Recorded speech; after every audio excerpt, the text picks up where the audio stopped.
تبدیلی سب سے پہلے ہوتی ہے. تو اس لیے فالجاریات یسرن کیا دو لفظ ہیں، جامد نہیں ہیں، ساکن نہیں ہیں کہ رک کر کھڑے ہو جائیں کسی مقام پر. کھڑے ہو جانا تو موت ہے، مگر کوتاہی ذوق عمل ہے، خود گرفتاری. جہاں بازو سمٹتے ہیں وہیں سے یاد ہوتا ہے. اسلام تو ایک تحریک کا نام ہے، حرکت کا نام ہے، جمود تو اس میں ہو نہیں سکتا. فل جاریات، اور یہ چلنا اور اس کے ساتھ ایک لفظ یسرن، نسیم صبح گاہی کی طرح آہستہ آہستہ اونچوں کا پھولوں کا منہ چومتی ہوئی آگے بڑھتی چلی جا رہی ہے. اس انداز سے یہ پروگرام آپ دیکھیے کیا دیا گیا ہے. پھیلانا ہے انہوں نے، ہاں جی، اس نشر و اشاعت کرنا ہے، بڑی ذمہ داری ہے جس کا بوجھ سر پہ لیے ہوئے ہیں. لیکن اس میں فساد نہیں برپا کرنا، جھکڑ نہیں چلانے، طوفان نہیں برپا کرنا. نہایت آہستہ روی سے دل اور دماغ کے اندر تبدیلیاں پیدا کرتے ہوئے فالمقسمات امرن، امر خداوندی کو تقسیم کرتی چلی جاتی ہیں، پھیلاتی چلی جاتی ہیں. یہ ہیں جماعتیں جن کے ذمے یہ پروگرام دیا گیا ہے.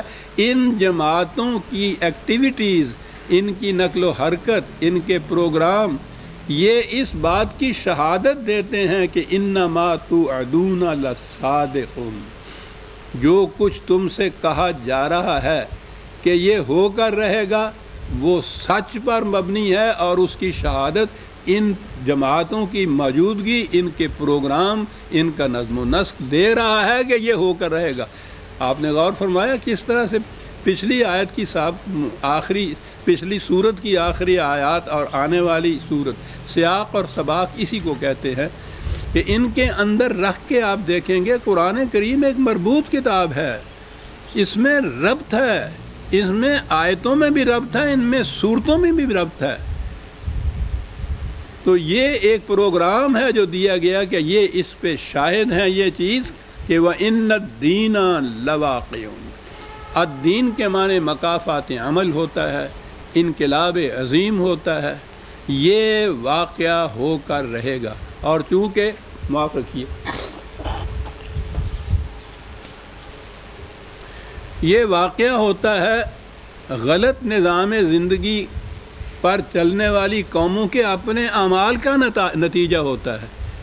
اس لیے یہ مکافات عمل، الدین اس لیے مکافات عمل بھی ہے، اور مکافات عمل کی روح سے جو نتائج مرتب ہوتے ہیں اس کے لیے بھی یہی لفظ ہے.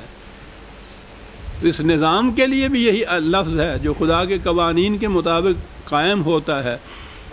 اس نظام کے نتائج جو ہیں وہ بھی الدین ہیں. وہ جو انقلاب برپا کرتا ہے وہ بھی الدین ہے. مکافات عمل بھی الدین ہے.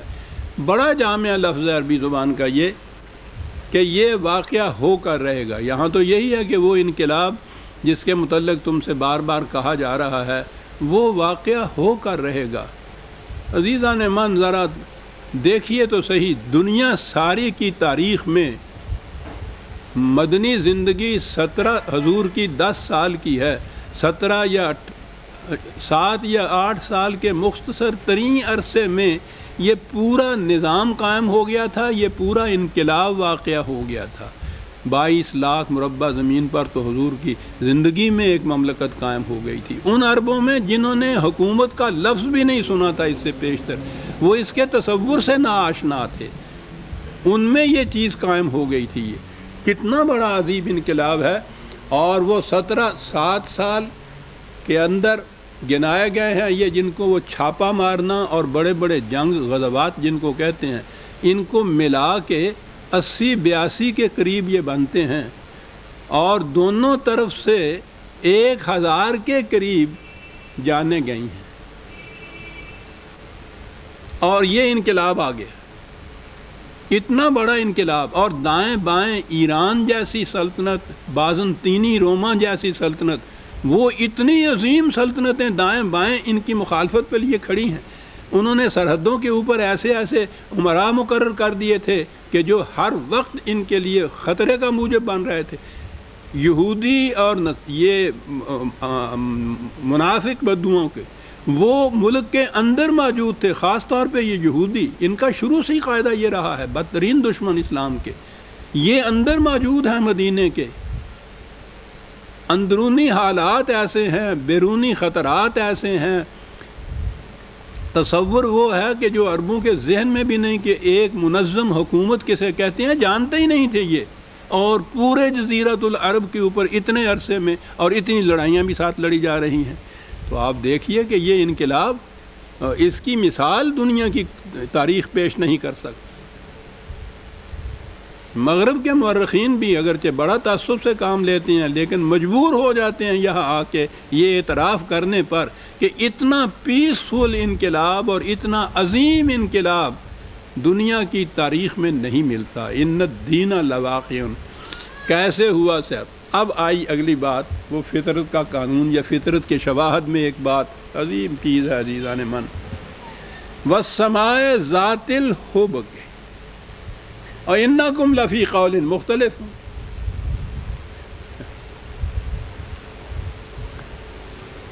عام ترجموں سے بات نہیں سمجھ میں آئے گی، میں نے عرض کیا، بار بار یہ عرض کرتا ہوں، ایک تو اس عربی زبان کی جامعیت اور وسعت جو ہے اس کو سامنے رکھیے،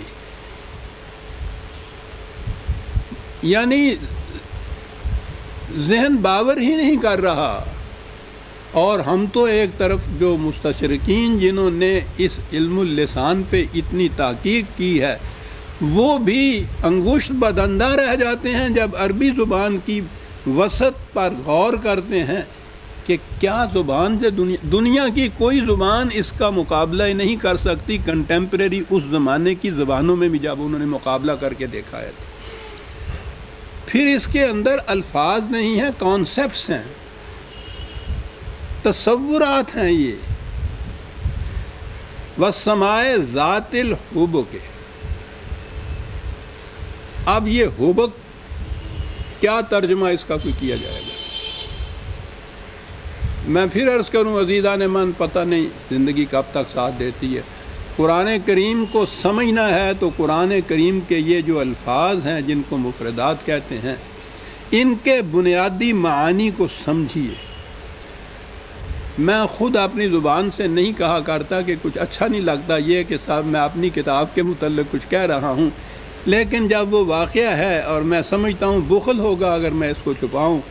بنیادی معانی آپ کو مشکل ہے ہر ایک کے لیے کہ وہ اتنا وقت صرف کرے۔ میں نے تو 50 سال صرف کیے اس کے اوپر کہ وہ اس طرح سے صرف کر کے خود متعین کرے۔ کر سکتا ہے کوئی تو کرے، بسم اللہ، بڑی بات ہے، لیکن میں نے ان کے لیے یہ آسانی کر دی ہے پیدا۔ لغات القرآن اگر میری آپ لیں گے تو ان الفاظ کے بنیادی معانی اور وہ وسعتیں جن میں یہ عرب استعمال ان کو کرتے تھے وہ سامنے آئیں گے، اور پھر قرآن میں جہاں یہ لفظ آئے ہیں وہاں بتایا جائے گا کہ دیکھیے یہاں کیا معنی ہیں اس کے۔ یہ ذات الحبک